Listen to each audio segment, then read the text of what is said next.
crunch time. People are making decisions now, and we're in a great spot to be able to capitalize on all that. You know, I noticed that Nikki Haley has had some problems with some basic American history. She's asked a very simple question and responded with just really incomprehensible word salad about this and that. And well, she asked the voter, what do you want her to say about this or that? And then now is taking different positions in this. And so I just think that this shows this is not a candidate that's ready for prime time. She's gotten a pretty free ride from a lot of the corporate press. The minute that she faces any type of scrutiny, she tends to cave, and I think that that's what you saw yesterday. Not that difficult to identify and acknowledge the role slavery played in the Civil War, and yet that seemed to be something that was really difficult, and I don't even know what she was saying if you listen to that answer. I know she's trying to clean it up. I know she's tried to blame a Democrat plant. Look, I mean, you're going to get asked a lot of questions. I mean, you're going to get asked a lot of tough questions. That's just the nature of this business. And I think that she showed time and time again that when it's time, when the lights get hot, that she wilts under pressure. And that was a good example last night. Governor, speaking of Nikki Haley, would you ultimately support a ticket if it was former President Trump and Nikki Haley as VP? Well, I'm going to be leading the ticket, and I guarantee conservative voters, you will have a vice presidential candidate that reflects your values. We are not going to be messing around with somebody that would take the country in a different direction than my vision, and so we'll do that. Now, I do think that it's interesting that this is somebody who said she would not run if Trump ran. And then yet she's running. I don't know that she's running against him because she's spending all the money against me and not spending any money against him. So the question is, when she's asked whether she would take the VP slot if Trump offered, is basically a word salad. She will not say, because she is capitalizing off liberal Democrat money, other anti-Trump money that's flowing in. She's supposedly the darling of the never-Trumpers. And yet she won't say definitively that she would not, under any circumstances, accept the VP slot from Trump. I think she owes the voters a firm answer to that. Are you open to it? Yes or no? Will you rule it out entirely?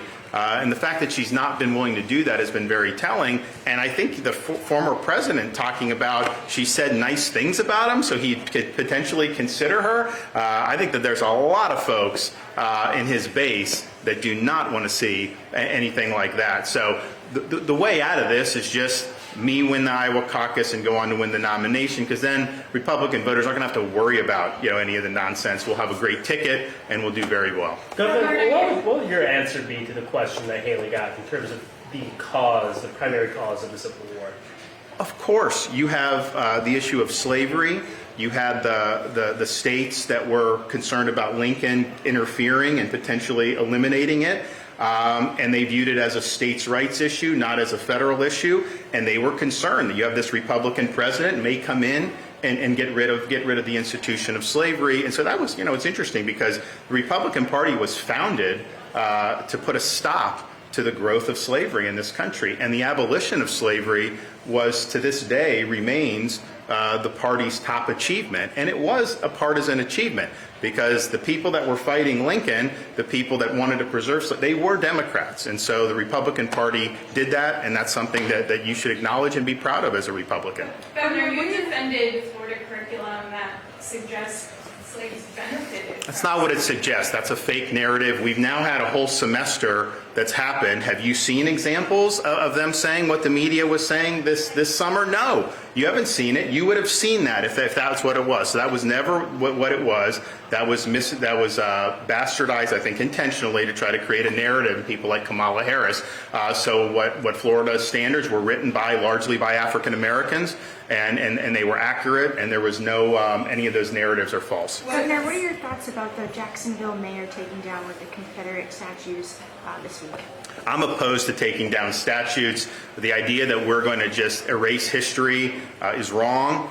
You've seen it now where they've tried to take down Thomas Jefferson. They've tried to take down George Washington off schools. It just gets so out of hand. So I don't support taking down statutes, particularly if you don't have legal authority to do it. I don't know what the legal basis was to do it. I just kind of got a report on it, but I would not be taking down statutes. Final question right now. Final Newsom question. brought it up on stage, and you just said it again. Why do you mispronounce the vice president's name?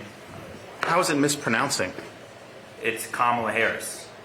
Okay, well, I mean, I don't think it's that much different. I mean, that's how I've always said it. Why he was so concerned about that, he got more upset about that than he did about all the people that are being victimized by crime in California. He's more upset about that than the destruction of the quality of life in places like San Francisco. He's more concerned about that than the fact that people can't even go shopping without potentially getting mugged. He's more concerned about that than their now $68 billion annual budget deficit. Florida, we run big surpluses. We just announced lowest per capita debt in the entire country. If you take the share of our state debt per Floridian, $661. What is your share of debt federally as an American for our national debt? $100,000 approximately per American. So we're doing it right. Obviously, California's got a lot of problems, and so I think that he should focus on getting the job done because clearly they're having trouble doing that. Thanks, guys. Folks. We'll see you at the next event. Thank you.